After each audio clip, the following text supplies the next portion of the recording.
I've got to talk about that episode. Those episodes, this is a 2-for-1, buy one, get one. In episode 5, I liked a lot of things, but there's not a lot going on in the episode. This one is kind of a setup episode, filler episode. Not in the conventional sense of a filler, but in the sense that it's just setting up the next set of action. And so the review for this was kind of short. And that's also why there's a buy one, get one this week, and why I packaged it with episode 6's review. From the very first part of the episode, I'm immediately loving the fan service. I'm a big fan service guy in anime. Not when there's too much of it, but I like the addition of it. I don't like the idea that it's just for men either. Fan service is definitely for women too. And I just love the inclusion of it. We got to talk about Jinwoo going through puberty again. I mean, bro is huge. What is he, like 6'3", 6'4" right now? So we have the fan service galore. Love that. We have Jenna being extremely precious yet again. Her watching the Hunter interview that Yoonho was giving, and he looked humongous. What is he, like 6'8"? What's going on with bro? He made the reporter look like a pebble. I love the framing of that. Every time they show hunters, they show that they are these huge people. I love all of Jenna's interaction with Sung Jinwoo because they're not sexual. And I know that in anime, it's really easy to do the Oni-chan, have it have a sexual connotation. And I like that in this anime, there's no need for that. So they don't include it. I think it's really creative to show, as I mentioned in a previous review, I think it's really creative and really refreshing to show a sibling interaction that is just a sibling interaction. But back to Jinwoo, one of the things I find interesting is that he lets his points go unspent because I would not do that shit. I literally at the end of the training session or at the end of me defeating an enemy, boop, points, strength, intellect, agility, perception, whatever it is, throw it up. I like that they keep showing his ability to sense power levels. I think it's something that's going to come in handy later, but it gives context to who he's in front of, and I like that. There are a couple people who I want to see their power levels, and I want to see what they. I have a feeling of what they are, but I want to see him see what they are. But we'll get more into that later.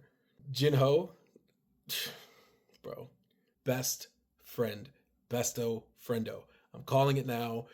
He is clearly a day one. He's thorough. I love him. Something that they do really well with Jinwoo in this episode is they use him saying something's off to build tension. That's some sick shit. I like that. Put a pin in that. Do that more. I like that in media, right? There are a couple things that I like in fiction. I mentioned in my first review that I like when things look at people, like the statue when it turned his eyes to Jinwoo. I like when they build tension by saying something's wrong because it builds the situational irony. I think that's situational irony. Whatever. That you as the audience, you start to feel like, yo, something's wrong. I like the addition of the White Tiger training montage. Yoonho is body goals for me. I want to look like that by the end of 2024. Another thing I found really interesting in the episode is Jinwoo's expectation to be betrayed.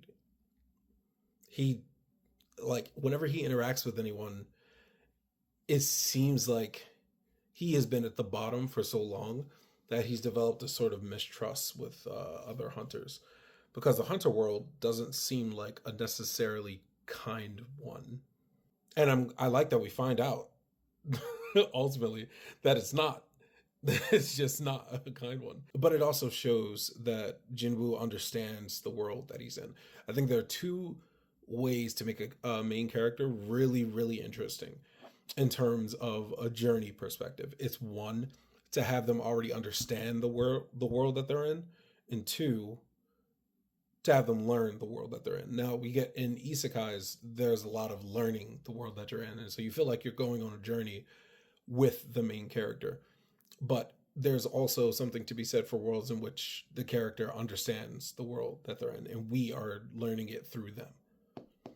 But that's it for that episode. We're going to move on into episode 6. Dong Suk and his crew are fucking awful. We knew it. We knew they would be. But that payoff was still very satisfying. They're just scumbags willing to throw fellow hunters under the bus, for a little bit extra profit. One of the things that I noticed in this episode, I don't know if you guys peeped it, but Sung Jin-woo doesn't seem that comfortable with how strong he actually is. He believes that a C rank boss is too much for him at the outset of the episode, and I frankly don't. I don't believe that a C rank is too much for him, given what he just did to the bosses prior. Now, even if he struggled against the snake, I'll grant you that, fine. But nobody is supposed to be able to solo a boss, from what I understand of the world so far. And I could be wrong on that. Correct me in the comments as you do. But the fact that he could solo a boss at all means he could probably handle a C rank boss. If he can handle a D rank boss by himself, I think he can handle a C rank boss. The scaling community will call it mid-diff. I think his body knows how strong he is. I don't think he does. I think his body knows. And I think that's why he's not intrinsically feeling fear. And maybe the system, the system, here, follow me. The system has an accurate analysis of how strong he is and how strong enemies are. I think that's the only way the system would be able to put names in red or orange, right?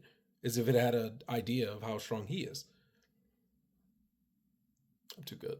We can get it out of the way early. The animation in this episode was beyond reasonable. It was too good. This is anime of the fucking year until Bleach comes out. This is anime of the year, and it's obvious. Love the training. Love the training montage with Chairman Go-Gun-Hee. Love that. Love that. He's low-key a favorite character of mine. He's in my top 3 so far. Jinwoo versus the Spider is underrated. I don't see a lot of people talking about it. I'm not sure why, but you need to put more props in that. That stabbing animation he did, crazy. I like that the menu isn't completely voice activated. It seems to be responding to his thoughts now. Fatigue giving him a leg cramp at 70 threw me for a loop. I was screaming during this fight. And him using the full recovery that he did not actually cash in. I went back to episode 5 and watched it because I always go back one episode when a new episode comes out. He never turned in any of his rewards. He had ran to the site to complete the rewards, so he didn't actually get to cash them in yet. I like that colors seem to mean a lot in this anime. You know what I mean? The colors of the names, the colors surrounding him when he activated a skill. It's a visual cue to let you know that he activated a skill. And I think they do that so if it comes up later, they don't have to go through and explain every single thing. You know, as the viewer, that his body has a greenish yellow aura. He's activating the dash. He's getting stronger rapidly, bro. Like, he got 3 levels off the boss. And I'm sure he leveled up from fighting the people that he fought. A whole Aniki sequence. He's like, yo, you need some water? You need some water? I love Jinho so much. Protect him. He's such a cinnamon roll. And even that moment, like, earlier in the last episode where he killed the bug and he was like, ugh. He's like, I did that shit, bro. I did that shit. You see me? I love him. Miss Cha Hae-in. Dog. She's just so...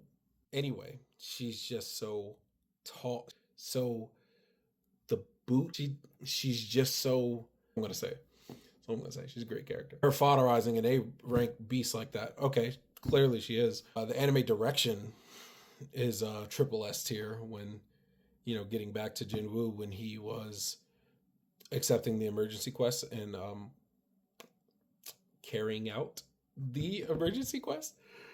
When he killed the first bull who was talking that good shit in his ear, when he decapitated him and his system went dink, I cracked up laughing.